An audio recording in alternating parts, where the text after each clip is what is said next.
bienvenue au Asgard Concept Live épisode 3. Aujourd'hui en compagnie de Chris Stabil, préparateur physique et coach au sein du Asgard Club. Donc Chris, est-ce que tu peux te présenter rapidement pour les gens qui ne connaissent pas? Donc, bonjour à tous, donc moi c'est Chris, donc je suis coach sportif, diplômé d'un BPGEPS AG2F en mention D, donc spécialisé dans la musculation. Donc je suis compétiteur en culturisme et ancien combattant de MMA. D'accord, donc tu combattais en MMA, tu m'as dit Shuto, etc.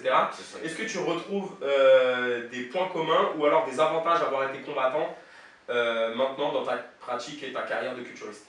Sur le côté rigoureux, sur la discipline et sur le sérieux au quotidien en fait. D'accord. Et au niveau de la préparation, au niveau des exercices, etc., est-ce que tu retrouves des points communs? C'est vrai que c'est pas du tout la même discipline et pour un combattant de MMA, ce sera mieux s'il veut pratiquer en fait la musculation dite traditionnelle, de faire ça en fait plus éloigné des compétitions, donc dans une préparation physique dite générale en fait. D'accord, ok. Donc la différence, c'est dans les besoins énergétiques en fait, c'est aussi ça. Pour le culturisme et pour le MMA et pour d'autres sports en fait, c'est ça, c'est plus les besoins qui vont être différents. Est-ce que tu peux nous rappeler les trois filières énergétiques pour les gens qui ne connaissent pas du tout? D'accord, donc dans un premier temps, on a la filière anaérobie alactique. D'accord. Donc c'est celle qui va correspondre à des efforts brefs et intenses. Elle se déroule sans présence d'oxygène et ne produit pas d'acide lactique. D'accord, donc une explosion, rentrer dans les jambes, un arraché, etc. Exactement, on est sur cette filière. D'accord. La seconde filière, c'est la filière anaérobie lactique. Okay. Donc elle se déroule toujours sans présence d'oxygène, mais crée en fait de l'acide lactique. Et donc là, ça va correspondre en musculation à tout ce qui est travail de développement de la masse musculaire, de travail de l'endurance de force et par exemple pour un coureur du 400 mètres. D'accord, ou par exemple pour un boxeur ou un pratiquant d'arts martiaux, une répétition de 2-3 accélérations. Ça peut être ça? Il va être régulièrement en fait sur cette filière. Ok, d'accord. Et la dernière filière? Et la dernière filière, c'est la filière aérobie. Donc la filière aérobie, elle se déroule en présence d'oxygène puisqu'elle fait intervenir le système respiratoire et elle va correspondre à tout ce qui est effort relativement long en fait dans le temps.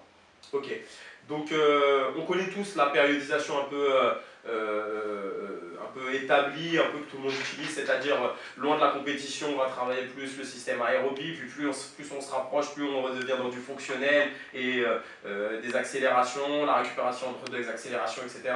Donc moi j'utilise dans chaque séance un peu des efforts mixtes, c'est-à-dire que je vais mélanger, au début je vais travailler un peu plus mon explosivité ou ma vitesse, puis au fur et à mesure je vais travailler plus ma résistance, etc. Toi, qu'est-ce que tu préconises pour tes athlètes? Alors moi, c'est vrai que tout dépend en fait la durée qu'on a avec l'athlète pour travailler. Okay. Mais c'est vrai que si on est relativement loin des compétitions, on va pouvoir cycler son entraînement. Donc en commençant par des cycles d'endurance de force, de développement de la masse musculaire, de force et ainsi de suite.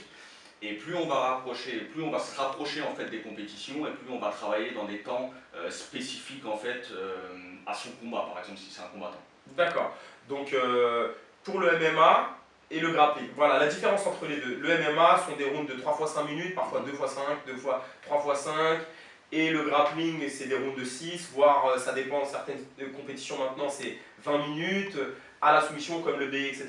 Est-ce qu'il y a des différences? Est-ce qu'on va devoir adapter la préparation en fonction de sa stratégie, de son style, de son adversaire? Quels sont les critères qui vont définir une stratégie globale pour établir une préparation?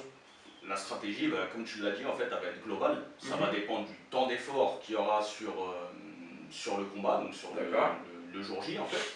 Ça va dépendre du temps de préparation aussi qu'il y aura en amont. Donc ça dépend de tous ces paramètres.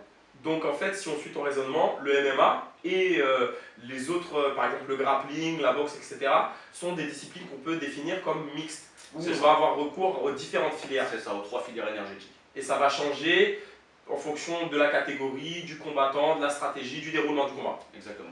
Ok, d'accord. Donc plus on est loin de la compétition, plus on va pouvoir étaler et passer du temps sur chacune des filières et on va rentrer du général au spécifique, plus on sera cool. Ok. Ma deuxième question, ça serait l'alimentation. Est-ce que l'alimentation du culturisme peut ou a des points communs avec l'alimentation d'un combattant, que ce soit grappling, de MMA, etc. et d'autres disciplines, parce qu'on a des gens qui nous écoutent, qui viennent de, par exemple, qui font des marathons, qui font des courses, etc. Quelles sont les différences majeures?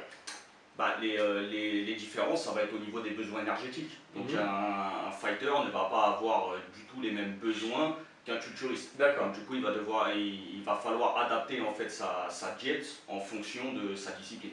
Et comment on fait pour savoir comment adapter sa diète? Comment on fait? Quels sont les critères à peu près pour définir, voilà, je vais manger tant de quantité de protéines, tant de quantité de glucides? Comment tu fais à peu près, sans rentrer encore une fois trop dans les détails, mais juste pour donner quelques pistes aux gens qui nous écoutent? La plupart du temps, de toute façon, ça va jouer par rapport au poids de corps aussi de l'individu, les quantités qu'il aura besoin au niveau protidique, glucidique et lipidique.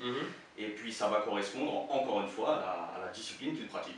D'accord. Est-ce qu'il y a des différences en fonction des individus? Par exemple, moi j'ai fait, enfin je te dis, est-ce qu'il y a des différences? Mais je sais qu'il y en a. Par exemple, moi je sais que j'ai besoin d'une plus grande quantité de graisse et moins de quantité de glucides. Il y a d'autres combattants qui vont fonctionner différemment. Ça peut être au niveau, peut-être c'est génétique ou peut-être c'est au niveau de leur style, de leur pratique, etc. Donc comment tu fais pour adapter ça? Tu donnes un programme de base et puis, ou alors tu fais tout de suite dans le spécifique en posant plusieurs questions à tes clients, etc. Comment tu établis leur programme alimentaire? Oui, c'est ça. Déjà, dans un premier temps, il y a une prise de contact en fait avec la personne et puis on voit un petit peu comment se déroule son quotidien, la discipline qu'il pratique et puis ses antécédents et puis on met tout en place pour parvenir à son objectif. D'accord. Et si on pourrait parler, si on veut rajouter, voilà, maintenant je mange correctement, je mange le plus naturellement possible, je mange, bon, je fais un excès par semaine, on va dire, etc. C'est ça? Un excès un jour dans la semaine ou un jour tous les 9 jours? On peut se faire plaisir une fois par semaine. D'accord, ok. Et maintenant les suppléments. Les suppléments, c'est un plus ou un pour ou contre pour un combattant? Non, c'est très bien. Et encore une fois, ça va dépendre de la discipline qu'il pratique. Et puis en fonction de ça, on va mettre en place la complémentation qu'il lui faut. D'accord, très bien. Ok, bah, je te remercie Chris, je pense qu'on a fait le tour de la question. Et puis si les gens ils veulent te contacter ou travailler avec toi, où ils peuvent te trouver? Est-ce que tu as un site, un Facebook, un truc comme ça? Bah, sur mon Facebook Christabile et puis sur mon Instagram Christabile Coach. D'accord, ils peuvent venir aussi vous pouvez venir aussi au Asgard directement. Ouais. Voilà, et prendre rendez-vous avec Chris. Si vous avez des questions, n'hésitez pas, il est toujours là pour conseiller tous les pratiquants. Voilà, bah, je vous remercie, force à vous. Kostya est parti aux États-Unis pour s'entraîner chez Renzo Grassi, il revient encore plus fort. On a plusieurs compétitions qui arrivent, que ce soit pour Chris, pour moi et pour Kos, et pour tous les combattants du Asgard. Si vous voulez venir vous entraîner, que ce soit en MMA, en Muay Thai, avec notre coach Freddy Lépine, avec Chris pour le fitness, et puis Kos, etc. Venez, vous êtes les bienvenus, même juste pour regarder un cours. Si vous êtes partenaire et que vous voulez participer à notre programme, apparaître ou faire apparaître vos produits lors de notre podcast, n'hésitez pas à nous contacter en privé.